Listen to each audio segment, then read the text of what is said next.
Let's talk about what everybody is talking about. This new proposed rule. This Biden administration has this new proposed rule about asylum ban, pretty much limiting asylum at the border based on the manner by which you enter the U.S. In this video, we are going to talk about the latest in immigration news.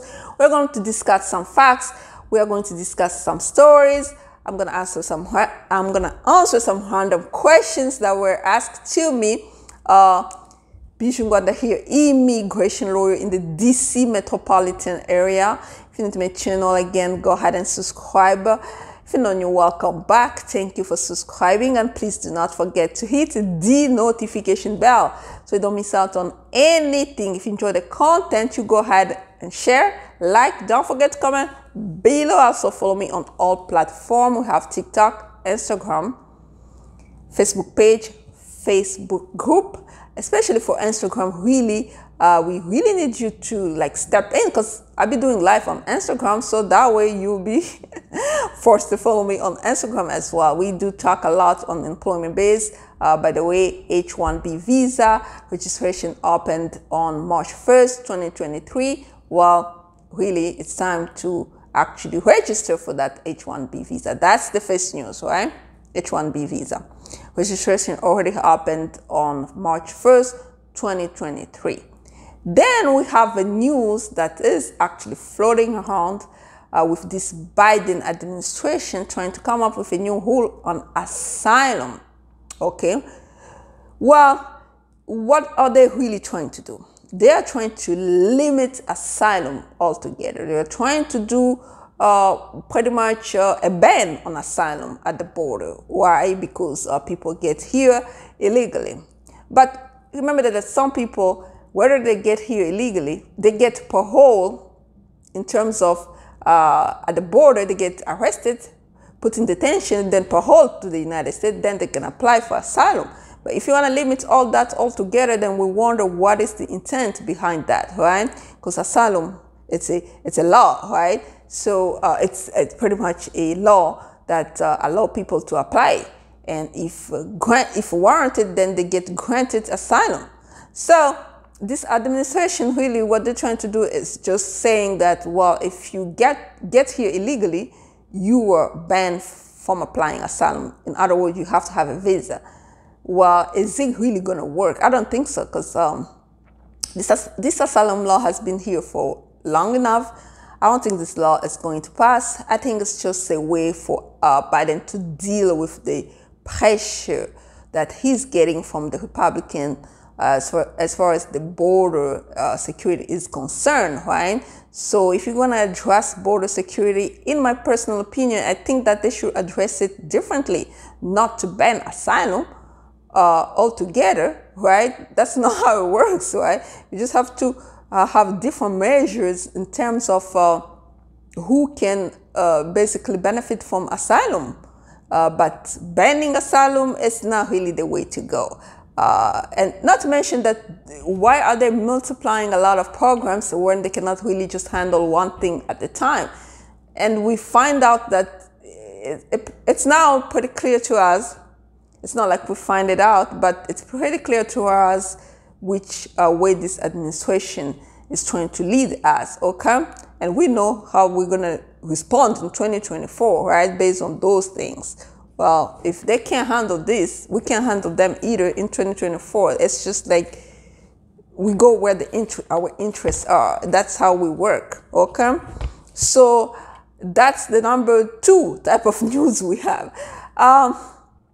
Number 3 is not really news. And then there's another news, sorry. Number 3, there's another news. If you go to USCIS.gov, they are clarifying as far as O1B visa extraordinary ability is concerned. Requirements are being clarified to make it a little bit clear. I think I'm going to have to make a separate video about O1B extraordinary ability type of visa, so that we can explain it in detail. What are the requirements? What should you do? Especially for people overseas, especially with different type of background, right? We're just gonna make a separate video. We're gonna really clarify that. OB1 visa, O1B, sorry, extraordinary ability type of visa. Okay. Number 4, it's a question. Well, the question was asked, how long does it take really to get a response after an expedited request has been approved? How long? Yeah, this one I got it straight from a USCIS officer. Approximately 120 days. That's the average. It can be less, it can be more, but the average is 120 days, which means 4 months. Up to 4 months, when a request of expedited request has been granted, you should wait approximately 120 days. It can be less, it can be more, but that's the average. Okay, we have cleared this one thing up. The other question that was asked is about divorce, right? Fake divorce. Well, first of all, why will someone do a fake divorce? But anyway, they had the courage to ask, right? So don't do it. If you're gonna get divorced, it has to be a right divorce, because the moment you have a fake divorce, just know that the current marriage is invalid. So you're gonna have to go back again and divorce the right way with a valid divorce decree, then come back here and get married, remarried, because the first marriage was invalid. That's just what happened to one of our clients, or potential clients, so to speak. He basically had a divorce. He didn't know. Well, we give him the benefit of the doubt. He didn't know that divorce was fake, because the divorce was done back overseas, right? Then came here, got married. Marriage didn't work out. He applied for VAWA. VAWA didn't work out because remember, the first requirement for VAWA is to prove that the marriage was valid.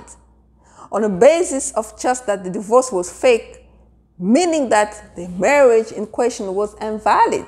Even if you suffer abuse in the marriage, but you cannot claim VAWA because the marriage in question in entirety was invalid based on the fact that your previous divorce was fake.